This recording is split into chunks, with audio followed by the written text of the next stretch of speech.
de Deus nos diz assim: vendo as multidões, Jesus subiu ao monte e se assentou. Seus discípulos aproximaram-se dele e ele começou a ensiná-los, dizendo: bem-aventurados os pobres em espírito, pois deles é o reino dos céus.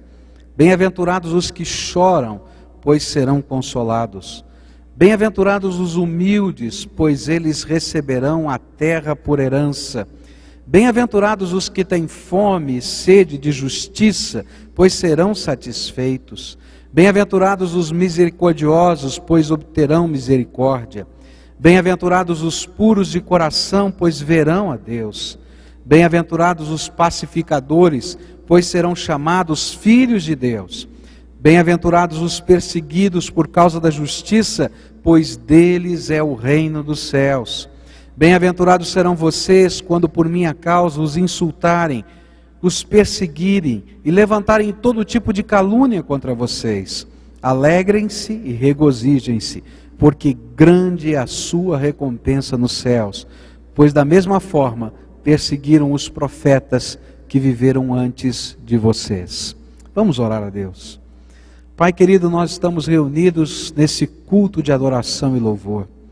E nós estamos no meio de uma campanha, Pai, onde decidimos separar 40 dias para orar, para clamar ao Senhor e para pedir uma coisa: restaura o teu povo, restaura a minha vida, restaura a vida de cada um que aqui está, restaura a vida das pessoas que nós amamos, alguns que não estão conosco, mas nós estamos na campanha por eles, pedindo: Deus, intervenha, põe a tua mão de poder, abençoa, e onde quer que eles estejam agora, que eles sejam visitados pelo Senhor, e que o Senhor mesmo possa nos ajudar a não apenas compreender a tua palavra, mas pelo poder do teu Espírito Santo, o Senhor a aplique às nossas vidas.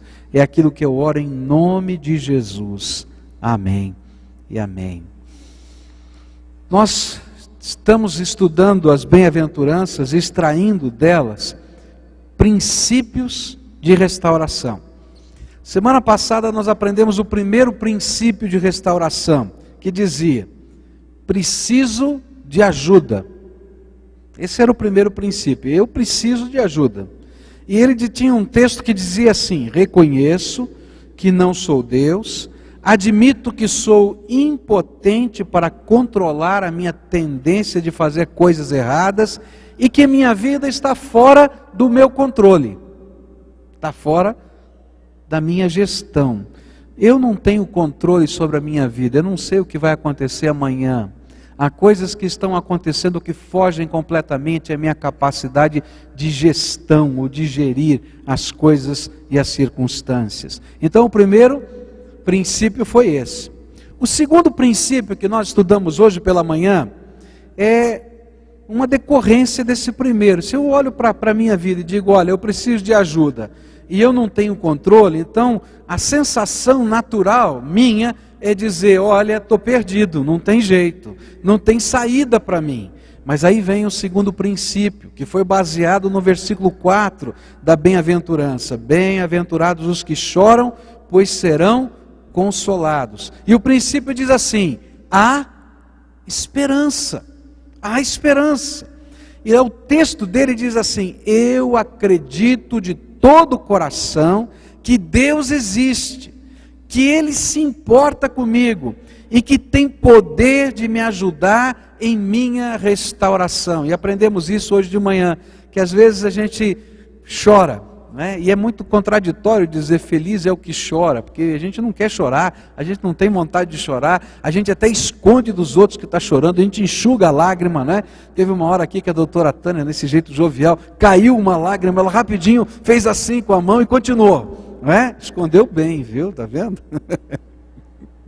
Gente, mas que coisa tremenda é quando a gente pode olhar para cima e saber que tem alguém que se importa com as nossas lágrimas.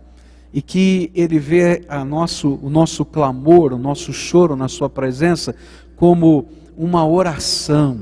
E lá o Salmo 56 nos ensina que o Senhor recolhe no seu odre as nossas lágrimas e anota no seu livro o que é que tem a ver com a nossa vida, cada uma delas. E nós aprendemos hoje de manhã que podemos ter esperança, porque há alguém que pode, alguém que é todo poderoso, há alguém que intervém na nossa vida, há alguém que faz diferença, há alguém que se importa. Mas agora à noite eu queria basear o nosso estudo no versículo 5, que diz assim: bem-aventurados os humildes, pois eles receberão a terra por herança. Verso 5, será que a gente consegue dizer juntos o versículo 5? Bem-aventurados os humildes, pois eles receberão a terra por herança. Está feio, vamos tentar de novo? Vamos tentar? Será que dá para colocar lá na tela, para todo mundo ler o versículo 5 de Mateus? Vamos lá? Mateus 5, vamos lá. Bem-aventurado os humildes, pois eles receberão a terra por herança. Está diferente lá, não é para você? Vamos tentar ver como está lá? Felizes os humildes. Ah, ele pegou só do livro, do devocionário, ele não pegou da Bíblia, né? Que a gente colocou lá no devocionário só o resumo do sentido que está ali colocado. E esse terceiro princípio, então, vai colocar uma outra coisa importantíssima para a nossa restauração. Se primeiro eu reconheço que eu preciso de ajuda. Segundo, eu recobro a esperança de um futuro melhor, porque eu creio que Deus se importa comigo. Então o terceiro princípio fala sobre dependência, e diz assim: dependerei de Jesus. Vamos dizer juntos? Dependerei de Jesus. E olha que coisa tremenda esse texto. Conscientemente escolho confiar toda a minha vida e minha vontade aos cuidados e ao controle do Senhor Jesus. O que tem a ver felizes os humildes, ou bem-aventurados os humildes, ou bem-aventurados, como diz a versão mais antiga, os mansos, porque eles herdarão a terra. Esse parece ser um ensino outra vez contraditório. Tem um autor chamado John Stott, ele comenta o Sermão da Montanha, e ele usou o título do Sermão da Montanha que ele deu para essa pregação de Jesus como contracultura cristã. Ele diz que seguir os métodos de Jesus para a felicidade da vida é uma contradição aos métodos da cultura do dia a dia. Por quê? Porque se a gente disser no dia a dia de hoje que os mansos e os humildes vão herdar a terra, muita gente vai sorrir, porque a tendência natural é dizer: o mundo é dos espertos, não é dos mansos, nem dos humildes. Quantas vezes você já ouviu essa expressão? O mundo é dos espertos. Mas de repente o Senhor Jesus está dizendo o contrário. E mais ainda, ele faz uma promessa de que estas pessoas, além de serem felizes, elas vão herdar a terra. E a gente diz: espera, mas como é que pode ser? De que jeito vai acontecer? O que ele quer ensinar com isso? O Senhor Jesus usou uma palavra grega, que nós traduzimos aqui por humilde, manso. Alguns lugares traduz essa palavra por submisso. E ela era usada para descrever um animal que poderia ser domado. Então você tem um cão na sua casa, você diz que o cão é o quê? É mansinho, não é? O que significa isso? Ele pode ser domado, ele pode conviver no contexto da família. Essa era a ideia da palavra. É alguém que pode ser ensinado, alguém que pode ser adestrado, alguém que pode fazer parte do contexto da nossa casa, sem se tornar um perigo para as crianças, ou quem sabe para a nossa própria convivência. Jesus está apontando para outra qualidade espiritual de alguém que quer ser restaurado. Para ser restaurado, nós precisamos permitir que Jesus desenvolva em nós um tipo de humildade que nos permita nos submeter debaixo da sua autoridade e do seu poder. Muitas vezes nós cremos em Jesus. Se eu perguntar aqui para esse auditório, eu tenho certeza, se não 100%, 99,9% crê em Jesus. Você não estaria aqui numa igreja, com certeza. Muitos de nós oramos. Em alguns momentos da nossa vida, a gente manda um telegrama: Jesus, tenha misericórdia. Que coisa está acontecendo? Isso já é uma oração. Outros momentos a gente para tudo, dobra o joelho, fala com Deus. Eu tenho certeza que muita gente faz isso. Mas muita gente não é restaurada, apesar de crer em Jesus e às vezes orar. E a gente fica dizendo: mas por quê? Porque às vezes nós somos como um animal feroz e indomável. Nós conhecemos a voz do Senhor, nós sabemos do seu poder e da sua autoridade, como aquele animal, às vezes sabe que é aquela mão que o alimenta, que é dali que vem tudo que ele precisa, mas ele não quer se submeter à autoridade do seu Senhor. E aí a gente vai seguindo a vida do jeito da gente, pela cabeça da gente, tomando as decisões da gente, mexendo nas coisas que a palavra de Deus ensina, e a gente vai lutando com os valores de Deus na nossa vida. Há momentos na nossa vida em que nós decidimos fazer algo que a Bíblia diz que não é bom. Todos nós já fizemos isso. A palavra de Deus diz isso, e aí eu acho uma desculpa, eu acho uma razão interior, tem um problema, tem um atenuante, e eu não preciso ser tão radical assim, e de repente a gente decide fazer aquilo que a gente sabe que Deus não pode abençoar. E aí não há restauração. Por quê? Porque os caminhos de restauração daquele que é todo poderoso agindo na nossa vida são caminhos de transformação do nosso estilo de vida. E nós resistimos tremendamente à transformação que o Senhor está querendo fazer na nossa vida. Por isso essa mansidão, essa submissão, essa humildade não nos é natural. Na verdade, cada um de nós nascemos com uma semente de rebeldia dentro de nós. Você já ouviu falar em pecado original? Já ouviu falar em pecado original? Tem muita gente que entende o pecado original errado. Acha que pecado original é sexualidade. Não tem nada a ver com sexualidade o pecado original.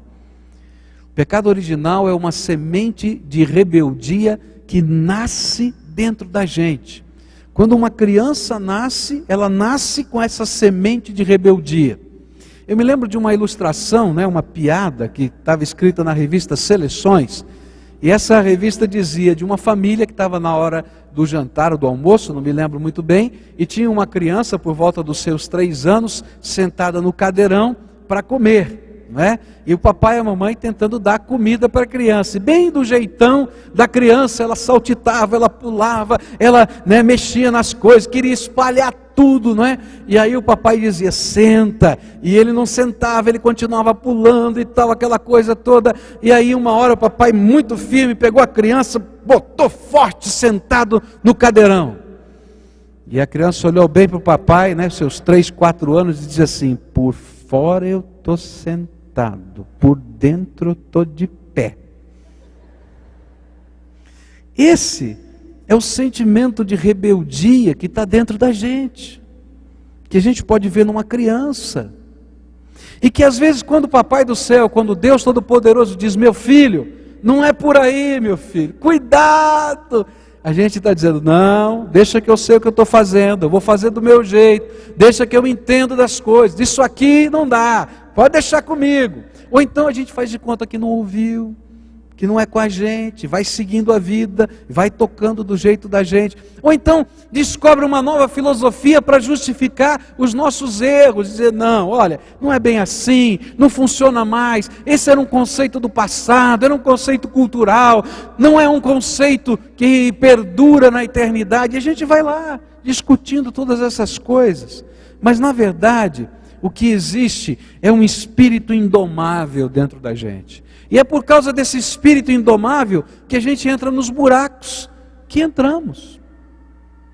Há pessoas, por exemplo, que têm problemas na área de sexualidade. Gente, é um negócio complicado. Eu, como pastor, já vi algumas coisas que eu não acreditava que pudesse ver na minha vida. Em famílias de bem, de classe média alta, de cultura desenvolvida, você saber de meninos e meninas, filhos e filhas que foram abusados pelo papai ou pela mamãe. Você diz, não, isso está acontecendo lá não sei onde. Não, está acontecendo no meio do povo. E a gente diz, o que pode acontecer na cabeça de um homem ou de uma mulher que faz uma coisa dessas? E quando a gente vai conversar, aquela pessoa tem uma maneira, uma inteligência, uma capacidade, os seus títulos estão ali colocados, mas tem um espírito indomável dentro dele que ele não sabe explicar. É duro dizer, mas algumas vezes até demoníaco.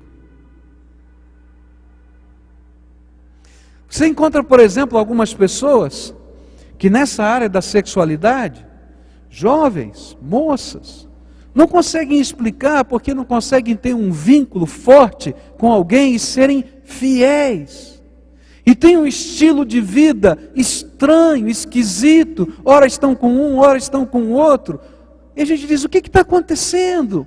E você vai conversar, são pessoas inteligentes, capazes, conhecem os valores da moral, mas existem dentro dessas pessoas um espírito indomável. Mas eu não preciso ir para essa área da vida para explicar que existe dentro do ser humano um espírito indomável. Quantas vezes você já praticou alguma coisa de que se arrependeu e quando perguntou por que fez isso, você não sabia responder? Você diz, eu não sei por que eu fiz. Eu simplesmente fiz. Na hora, eu fiz. É disso que Jesus está falando. Há alguma coisa que a graça de Deus precisa fazer na minha vida, para que haja restauração. Há um poder que precisa adentrar o meu coração, para que haja restauração. E esse poder começa quando nós temos a coragem de dar um pequeno passo de fé e dizer, Jesus, eu clamei ao Senhor porque Tu és a minha esperança, eu reconheci que eu não tenho poder sobre mim mesmo, nem tenho controle sobre as coisas da vida, mas eu agora me submeto à Tua autoridade. E aí Jesus vai dizer, bem-aventurados os mansos, bem-aventurados os humildes, bem-aventurados aqueles que se submetem, porque por causa do poder de Deus operando nas suas vidas, eles herdarão a terra. É isso que a palavra de Deus está dizendo. Há um mover do Espírito Santo, provendo uma mudança interior, que vai afetar o meu mundo exterior. O manso, o humilde, é aquele que conscientemente escolhe se submeter a Jesus e deixá-lo guiar, dirigir, controlar a sua vida. Ele reconhece que nesse universo tudo está debaixo do controle do Senhor e por isso ele não teme se colocar debaixo dessa autoridade, nem submeter-se ao poder, à orientação do Senhor, nem colocar até os seus direitos debaixo do controle do Senhor. Eu me lembro de uma moça que um dia me procurou e disse, pastor, eu tenho frequentado a sua igreja. Geralmente é assim, né? A pessoa diz a sua, não é minha, né? A igreja é de Jesus, mas eles dizem, pastor, eu tenho frequentado a sua igreja já há algum tempo, mas eu tenho uma grande dificuldade com as suas pregações. Eu falei, bom, mais uma, né? Você já ouviu várias aqui, né? Falando nos testemunhos que tem dificuldade com as pregações. Então, mais uma. Ela disse assim, eu não consigo entender por que eu tenho que entregar a minha vida para Jesus. A vida é minha. Eu quero fazer o que eu quiser da minha vida. Eu respeito Jesus. Eu honro Jesus. Mas Ele fica lá cuidando das coisas dele. Eu vou cuidar das minhas. E quantas vezes a gente vive essa luta dentro do nosso coração, e aí a restauração não vem, porque a gente não entrega o controle. A gente não permite que Ele nos ensine a viver. Às vezes é um jovem, a gente começa a orientar esse jovem, e uma das coisas tremendas que está no coração do jovem, é uma ansiedade boa, santa, é que ele quer se casar, não é? Ele quer conhecer alguém com quem dividir a vida, faz parte da sua história, é bom. E aí a gente diz, olha, Deus tem um plano para a sua vida. E a maioria dos jovens pensa assim, será que o plano de Deus vai ser bom? Eu não sei não, porque eu estou pensando em fulano, eu estou pensando em Beltrano, será que o plano de Deus é esse? E a gente entra em conflito até nessas coisas profundas da vida. Será que Deus pode receber, Ele tem competência, será que é a palavra? Ele tem... Será que eu tenho confiança nele para submeter essa área tão importante da minha vida? Como é que eu vou ficar? E se eu não gostar da vontade de Deus? Um dia um jovem falando comigo disse assim, pastor, e se eu não gostar da vontade de Deus, o que eu faço? O que eu faço? E aí a gente tem que dizer para essas pessoas que esse Deus, a vontade dele para nós é boa, perfeita e agradável. E não tem nada melhor do que a graça de Deus, da sua vontade derramada sobre a nossa vida. Mas não é só o jovem, cada um de nós. Às vezes nós temos um projeto de vida que nós idealizamos do nosso jeito, da nossa maneira, e nós abraçamos aquilo como se for o nosso direito. E aquilo que é o nosso direito, nós não queremos abrir mão de dar para nada e para ninguém, nem para Deus. E aí Deus tem um plano para a nossa vida, que mexe com tudo aquilo que a gente estava sonhando e planejando. E ele diz, será que eu confio o suficiente em Deus para colocar a minha vida, os meus projetos, o meu futuro, e permitir que Ele os altere? Gente, não é colocar na mão de Deus para Deus colocar o carimbo de aprovado e fazer tudo quanto eu quero. Mas é permitir que Ele gerencie isso para a glória dEle e para a bênção na minha vida. É disso que a palavra de Deus está falando. Felizes são essas pessoas que têm esse tipo de humildade, esse tipo de mansidão, esse tipo de submissão, porque Deus vai abençoá-los. E eles vão herdar a terra, diz a Bíblia. Eu creio que um dos exemplos da palavra de Deus, desse tipo de submissão e humildade, mansidão, é Moisés. Números capítulo 12, verso 3, diz assim, ora Moisés era homem muito manso, mais do que todos os homens que havia sobre a terra. E quando a gente começa a olhar para a vida de Moisés, a gente vai perceber várias situações diferentes na vida dele, mas nos últimos 40 anos de vida, quando ele vai dirigir o povo de Deus em direção à terra prometida, Deus havia trabalhado no seu temperamento, Deus havia trabalhado nas suas emoções, Deus havia trabalhado na sua família, Deus havia forjado um líder, e aquele autocontrole que aquele servo de Deus tinha, não era natural dele, era fruto da presença do Espírito Santo de Deus na sua vida. Gente, quando eu leio o livro de Números, toda vez que eu estou em crise como pastor, eu leio o livro de Números. Quando eu entro em crise, aquelas situações de liderança, coisas que estão acontecendo nos bastidores, e a gente não sabe como enfrentar, então eu vou lá e começo a ler o livro de Números. Por quê? Porque o livro de Números conta os conflitos de Moisés como servo de Deus na liderança. E de repente chega um pessoal e diz, escuta, por que você tem que ser o nosso líder? Quem mandou?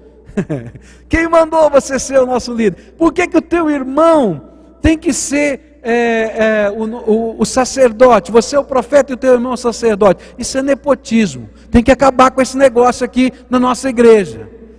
Tá? E aí então a gente vê como é que aquele homem de Deus vai trabalhando cada um desses conflitos. Alguns dizendo para ele, ô Moisés, está na hora, hein? Já ficou muito tempo, vai embora. Né? Quer mandar embora. Então levanta-se 250 homens e dizem, agora nós vamos criar um partido político aqui e vamos criar uma nova liderança. E lá vai aquele homem de Deus, em todas essas circunstâncias. E a Bíblia diz que ele era o mais manso de todos os homens, sabe por quê? Em cada uma destas circunstâncias ele colocava os seus direitos na mão de Deus. E coisas tremendas de Deus aconteciam. Sabe o que acontece quando eu coloco os meus direitos na mão de Deus? Deus intervém poderosamente. Em Números capítulo 12, quando fala desse momento, Moisés era o homem mais manso da terra, o que havia era uma briga de poder entre Miriam, Arão e Moisés. E Miriam, irmã de Moisés, estava muito enciumada, porque Moisés agora havia trazido a sua esposa, que era de uma outra nação, para caminhar por aquela jornada. E aquela mulher, a esposa do pastor, estava aparecendo mais do que a profetisa Miriam. Ela estava muito brava. E ela estava brava com Moisés por causa que Moisés não honrava suficientemente Miriam. Afinal de contas, ela era a irmã mais velha, era a profetisa, quem tinha assessorado Moisés desde o seu nascimento, olhando aquele bercinho de juncos no rio e assim por diante. E que briga difícil.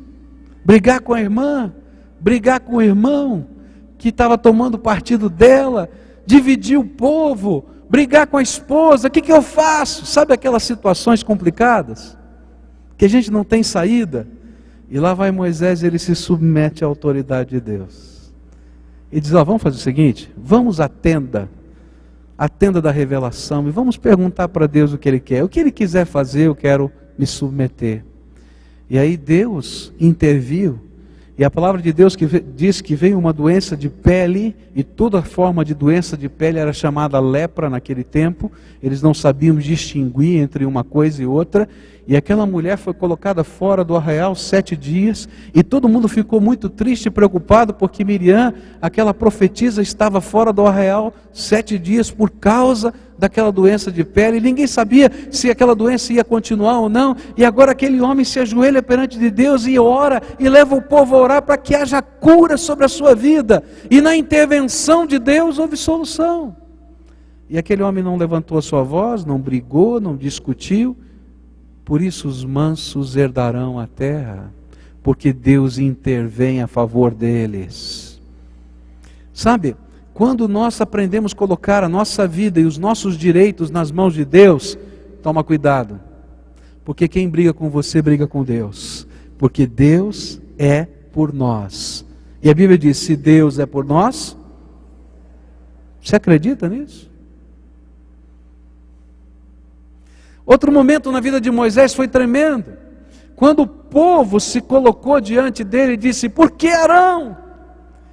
E ele disse: olha, está aqui a vara de Arão, vamos pedir um sinal para Deus? Coloca a vara dos homens que querem servir a Deus no lugar de Arão, e a vara de Arão, a vara que eles usavam como cajado, aqui, e nós vamos pedir que Deus se revele. Coloquem as suas marcas nas suas varas, e nós vamos orar. Amanhã de manhã nós vamos voltar aqui, e essa vara fora do tronco, fora da árvore, todas elas iguais, aquela que brotar, aquela que tiver um broto, Deus vai estar se revelando. Que sinal maluco, né? Doido. Só quem se submete a Deus pode crer que Deus pode intervir dessa maneira. E é interessante que naquele outro dia, aquelas varas todas estavam secas como antes, mas a vara, o cajado de Arão, havia brotado, florescido. Que coisa tremenda! Milagres de Deus. O que a Bíblia está dizendo é que quando eu me submeto ao Senhor, eu entro na dinâmica dos milagres do Todo-Poderoso. Eu não posso com o meu vício, eu não posso com a minha irritabilidade, com o meu temperamento, e ninguém pode. Eu não posso com uma tendência que eu tenho para isso ou para aquilo que eu não sei como lidar. Eu não posso restaurar essa ou aquela situação. Eu estou até machucado por todas aquelas coisas que já aconteceram na minha vida. Algumas eu acredito que sejam minha culpa, outras culpa de outras pessoas, mas eu tenho os meus direitos. E de repente eu me submeto ao Senhor e digo: tá bom, Senhor, eu vou colocar a minha vida e os meus direitos nas tuas mãos. E gente, quando a gente tem a coragem de dar esse passo de fé, essa entrega total, meus irmãos, nós entramos na dimensão dos milagres de Deus. Muitos de nós não conseguimos restaurar-nos das dores mais profundas da alma, simplesmente porque não conseguimos entregá-las ao Senhor. A gente continua mantendo aquelas notas promissórias que representam os meus direitos, guardadas no meu coração. É tão estranho, é tão estranho. Passam-se os anos e aquelas notas promissórias das ofensas, das amarguras, das mágoas, estão aqui. E às vezes nós não conseguimos ser curados, porque estas mágoas estão guardadas. E vira e mexe, quando a vida dá uma mexida, bate um vento mais forte, aquelas notas promissórias vêm à tona, e eu me lembro de tudo aquilo, e eu quero cobrar os meus direitos. Gente, eu não vou conseguir cobrá-los nunca mais. Se você foi magoado por alguém, não adianta. Mas quando eu coloco os meus direitos na mão de Deus, e essas notas promissórias não mais são minhas, eu as coloco aos pés de Jesus, eu entro na dinâmica da restauração pelo poder do Espírito Santo. Eu acho interessante a história de José do Egito. José do Egito, ele é vendido pelos seus irmãos com a idade de 17 anos. Ele vai ficar cerca de 20 anos no Egito, numa condição muito difícil, como escravo. Ele vai para a cadeia, ele fica esquecido naquela masmorra. Depois de cerca de 20 anos ele volta, Deus o retira da cadeia, ainda que todo o tempo da sua vida a sua mão fosse abençoada por Deus, e todos reconheciam isso. Mas Deus o tira da cadeia, e ele passa a ser primeiro-ministro do reino do Egito.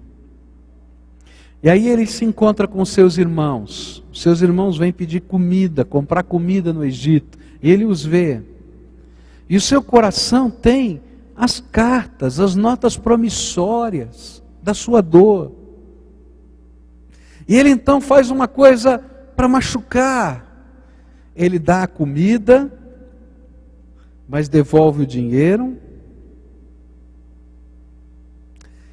Isso gera um temor tão grande no coração, e coloca a sua caneca de ouro ali dentro, de tal maneira que aqueles homens temem, porque o homem mais poderoso do Egito poderia imaginar que eles tivessem roubado a sua caneca. Eu imagino que naquela hora José estava dizendo: ah, seus danados, vocês vão ver agora.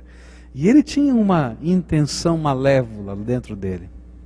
Seu coração estava voltado a cobrar os seus direitos. Você conhece a história, ele segura o seu irmão lá, eles têm que falar pro papai que o irmão ficou preso lá, e aquelas coisas todas vão acontecendo, mas chega um dia que Deus abre os seus olhos. É tremendo para mim aquele contexto, porque chega um determinado momento que ele manda todo mundo sair da sala, e lembra aquele choro que eu falei hoje de manhã? Aquele choro incontido, ele começa a chorar na frente dos seus irmãos, e ele diz: vocês não me conhecem, não lembram mais de mim? Eu sou José, irmão de vocês, que vocês me venderam, me largaram para eu morrer, ou para ser alguém perdido pela vida. Mas Deus tinha um plano, e essa é a coisa mais bonita daquele texto. Deus tinha um plano, e Ele me trouxe para cá, para que esse plano pudesse acontecer, para que houvesse vida e salvação para a nossa terra, para a nossa família, e para o povo dele que está espalhado por esse mundo.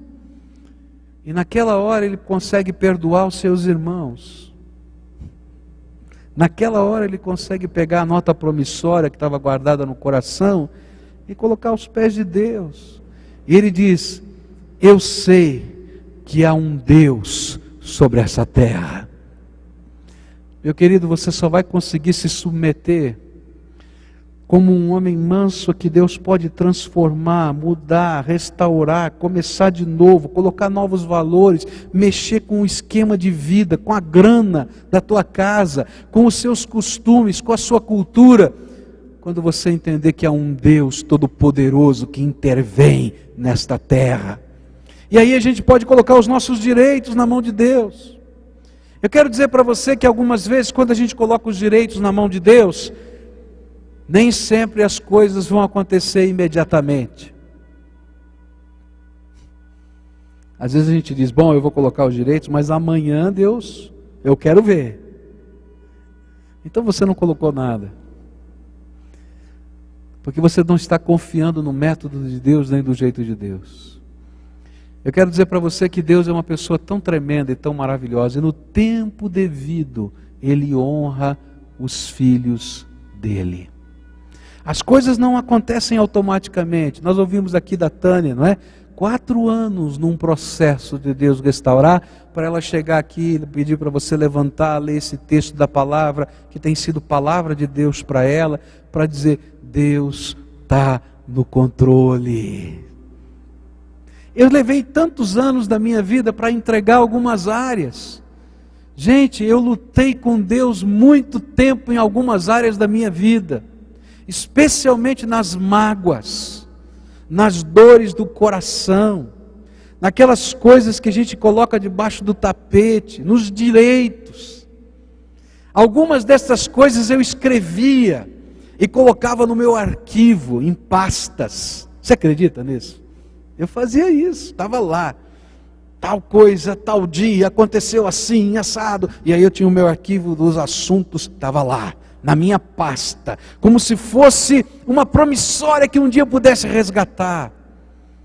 E em alguns momentos da minha vida, Deus chegou para mim e disse, abre aquela pasta, abre aquela pasta, abre aquela pasta. Eu disse, não Deus, é minha. Ele disse, não, dá para mim. E eu tive que colocar na mão de Deus. Algumas vezes, o meu senso de necessidade de ser aprovado, porque nós temos essas coisas, gente, me fazia fazer coisas que não eram a vontade de Deus, e Deus dizia, tá bom, quer ir, vai. E daí num determinado momento ele dizia, e agora, está disposto a me entregar? E disse, poxa Deus, só me deu um pirulito para chupar, agora quer pegar? Não pode, que negócio é esse? Ele disse, não, eu quero te ensinar que o meu plano para você é melhor do que o plano que você tem. E algumas vezes, queridos, eu tive que pegar estas coisas que eu tinha idealizado, sonhado, pensado, e colocar no altar de Deus. Me foi penoso, chorei, mas não me arrependo, porque Deus vai colocando a sua mão de graça e diz, isso filho, agora sim, eu posso tratar a sua vida. Por isso, é que esse submisso, o manso, vai herdar a terra, porque Deus está no controle destas coisas todas, e a seu tempo Ele honra os seus filhos. A Bíblia diz, humilhai-vos debaixo da potente mão de Deus, e Ele a seu tempo vos exaltará. É verdade, não é naquilo que nós estamos imaginando ou pensando, mas o Senhor está no controle. O Senhor está no controle e eu me coloco debaixo da autoridade dEle. Sabe, queria terminar essa meditação dizendo para você que essa promessa, ela transcende até o tempo e o espaço. Porque o Senhor Jesus não apenas nos permite ser honrados aqui nessa terra, ser restaurados aqui nessa terra, mas o Senhor prometeu uma coisa tremenda, que está escrita em Lucas, capítulo 12, verso 32. E eu queria que você levasse com você esse versículo no seu coração. A Bíblia diz assim, não temas, ó pequeno rebanho, porque a vosso Pai agradou dar-vos o reino. Gente, Deus fez uma promessa, vai chegar um tempo na história da humanidade que essa terra vai se consumir. Se há uma profecia que eu não tenho a mínima dificuldade para crer, é essa. Essa terra vai chegar num determinado momento da história que ela vai se consumir. E eu não tenho nenhuma dificuldade para crer nisso, porque a ciência está dizendo a mesma coisa. Não é verdade? As alterações climáticas, as fontes de energia que estão se acabando, a água, tem gente falando, olha, vai acabar a água da terra, não é? E o homem tem métodos humanos para destruir a terra em 1 minuto. Tá? Não tenho nenhuma dificuldade de crer nisso. E a Bíblia diz que ele vai ter que refazer e criar novo céu e nova terra. E ele prometeu que aqueles que andam com ele, são submissos à sua autoridade, ele vai entregar o comando do novo céu e da nova terra por toda a eternidade, junto com toda a autoridade do seu reino, para aqueles que aprenderam nesta vida, nesse tempo, a andar debaixo da autoridade do Senhor. Por isso, nessa noite eu queria orar com você outra vez. Essa é uma campanha de oração. E a gente está aprendendo passo por passo. No primeiro passo você orou dizendo, eu preciso de ajuda. No segundo passo, hoje de manhã, você teve orando junto comigo dizendo, eu creio que há esperança para mim em Jesus. Mas agora, talvez seja o passo mais complicado.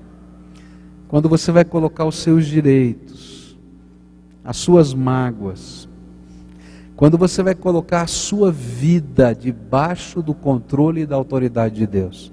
Sabe o que é que significa isso?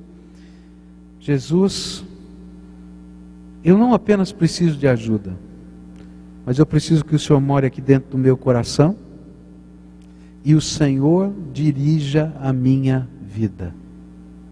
É como se você estivesse dirigindo o carro até hoje e você para, você está perdido, você não sabe para onde está indo, você pula para o banco do carona e você entrega a chave e o volante para Jesus e diz, Jesus, dirige a minha vida.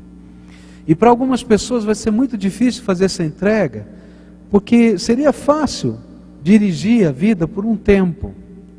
Tá bom, Jesus, só me tira desse encalhe. Meu carro encalhou na lama e eu não sei dirigir na lama. Mas quando eu sair da lama, eu quero de volta o carro para mim. E aí não funciona. Você vai ter que dizer, Jesus, não é só quando eu estou na lama, não, que o carro está dançando e ele pode tombar e eu estou morrendo de medo. Eu quero pedir que quando estiver na autoestrada, o Senhor continue.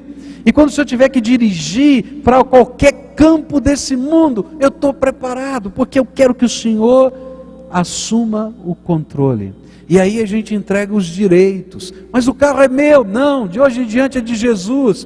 A minha vida, não, agora a vida é de Jesus. A minha família, a família é de Jesus. O meu plano, não, o plano de Jesus. Qualquer coisa. Mas eu quero dizer para você que aqueles que têm feito esse tipo de entrega, têm experimentado o poder de Deus na sua vida.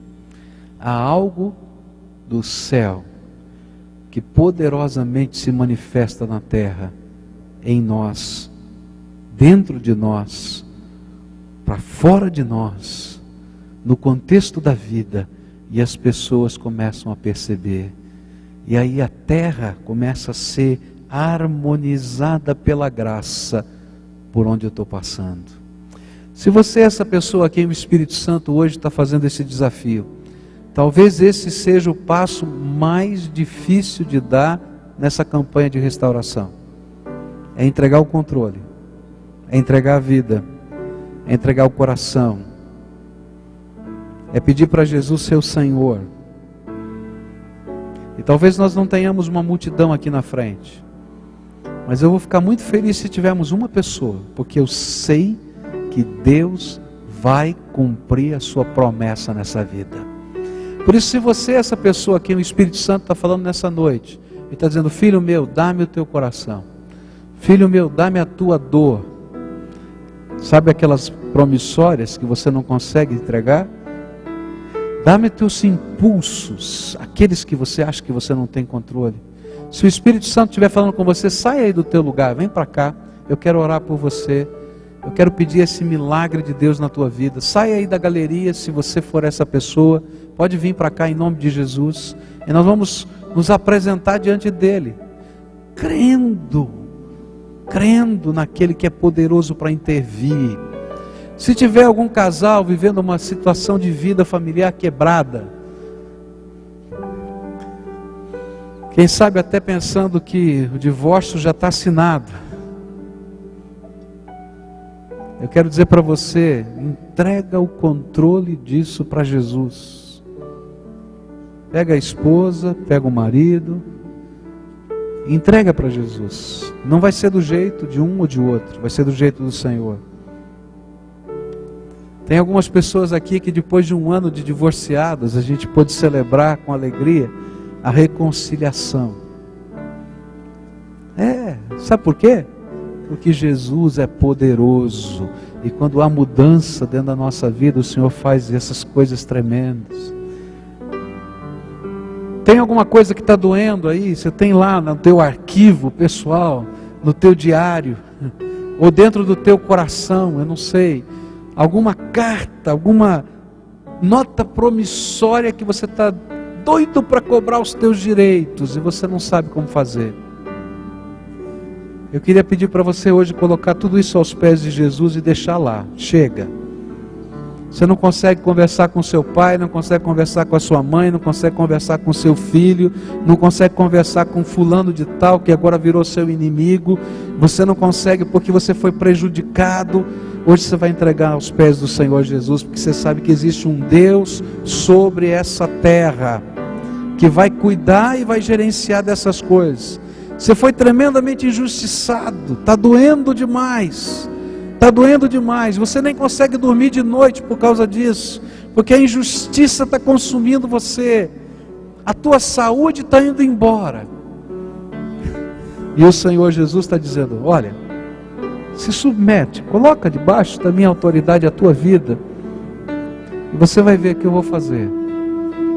Eu vou abençoar a tua vida, não do jeito que você está imaginando, mas do jeito de Deus. E você vai ver que coisa tremenda Deus vai fazer. Porque quando a gente se coloca debaixo dele, como aquele que pode ser trabalhado, que pode ser moldado, que pode ser ensinado, Deus intervém a nosso favor.